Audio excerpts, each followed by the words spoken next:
আসসালামু আলাইকুম ভিউয়ার্স, কেমন আছেন সবাই? আশা করি আল্লাহর রহমতে ভালো আছেন। আমরাও আলহামদুলিল্লাহ ভালো আছি। তো আজকে চলে আসছি খুবই সহজ এবং ঝটপট একটি মজার চিচিঙা ভাজি নিয়ে।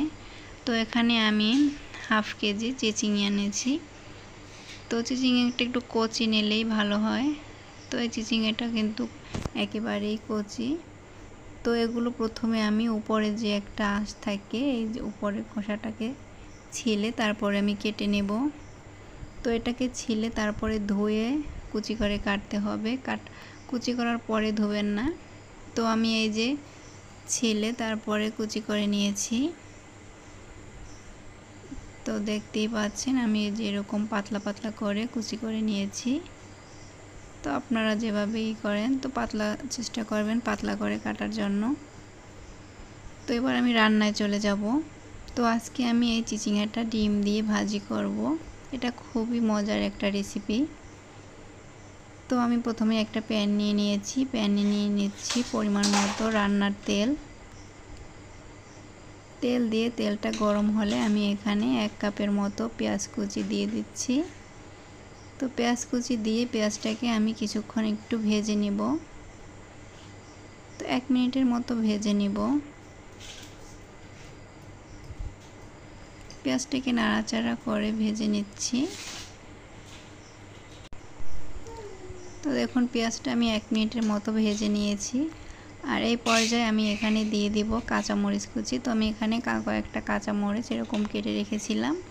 তো সেটাও আমি দিয়ে এটাও আমি 1 মিনিটের মতো একটু ভেজে নেব। তো এগুলো একটু আগে ভেজে নিলে একটু সুন্দর একটা ফ্লেভার আসে। তো তারপরে আমি এখানে আগে থেকে একটা ডিম ফেটে রেখেছিলাম একটা বাটিতে। তো সেই ডিমটা আমি এখন এখানে দিয়ে দেব। ডিমটা দিয়ে আমি এরকম করে নেড়ে চেড়ে নিয়ে কুচি করে নেব। তো তার আগে আমি এখানে দিয়ে দিলাম হাফ চামচের মতো লবণ দিয়ে ডিমটাকে আমি অনবরত নেড়ে চেড়ে এরকম ঝুড়া করে নেব, যাতে ডিমটা ঝুড়া ঝুড়া হয়ে ভাজির সঙ্গে মিশতে পারে।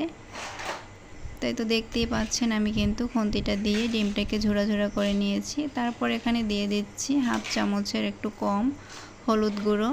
হলুদটা বেশি দিতে যাবেন না, তাহলে কিন্তু চিচিঙের কালারটা নষ্ট হয়ে যাবে, সবুজ ভাবটা থাকবে না। তাই তো দেখুন আমার ডিমটা কিন্তু ঝুড়া ঝুড়া করা হয়ে গেছে, প্রায় ভাজা শেষ। এখন আমি এখানে দিয়ে দেব সেই কেটে রাখা চিচিঙা। তো চিচিঙাটা দিয়ে আমি এই যে দেখুন এভাবে নেড়ে চেড়ে নিচ্ছি। নেড়ে চেড়ে ভালোভাবে ডিম আর পেঁয়াজ কাঁচামরিচের সঙ্গে মিশিয়ে নিব। তো এই দেখুন এভাবে ভালো করে একটু মিশিয়ে নেবেন। মিশিয়ে নিয়ে আমি এখানে ঢাকনা দিয়ে ঢেকে দেব 1 মিনিটের মতো। আর এখানে কিন্তু কোনো এক্সট্রা পানি দেবেন না, চিচিঙা থেকেই পানি বের হবে। তো দেখুন 1 মিনিট পরে আমি ঢাকনাটা খুলে নিচ্ছি। আর দেখুন চিচিঙা থেকে কতটা পানি বের হয়েছে। তো আপনারা এখানে কিন্তু আগেই পানি দিতে যাবেন না। তাই তো দেখুন আমি আবারও একটু নেড়ে চেড়ে নিচ্ছি। তো এভাবে নেড়ে চেড়ে আমি আবারও একটু ঢাকা দিয়ে ঢেকে দিব। তো আমি এবার আমি 2 মিনিটের মতো ঢাকনা দিয়ে দিচ্ছি। তো 2 মিনিট পরে দেখুন ঢাকনাটা খুলে নিয়েছি আর কালারটাও কিন্তু অনেকটা চেঞ্জ হয়ে আসছে। তো আমার কিন্তু ভাজিটা রান্না প্রায় হয়ে গেছে। আমি এখন আর ঢাকনা দিয়ে ঢেকে দেব না, এভাবেই নেড়ে চেড়ে আমি আরও কিছুক্ষণ ভেজে তুলে নিব। এই যে দেখুন ভাজিটা কিন্তু খুব সুন্দর হয়েছে আর এখন কিন্তু খুব সুন্দর একটা ফ্লেভারও বের হয়েছে। আর এই ভাজিটা খেতে কিন্তু অসাধারণ লাগে, আপনারা অবশ্যই ট্রাই করবেন। যারা খেয়েছেন তারা তো জানেন এর স্বাদটা কেমন, আর যারা খাননি অবশ্যই ট্রাই করবেন। খুবই মজার একটা রেসিপি, আমার তো খুবই ভালো লাগে। তো এই তো আমি কিন্তু ভাজিটা তুলে নিয়েছি।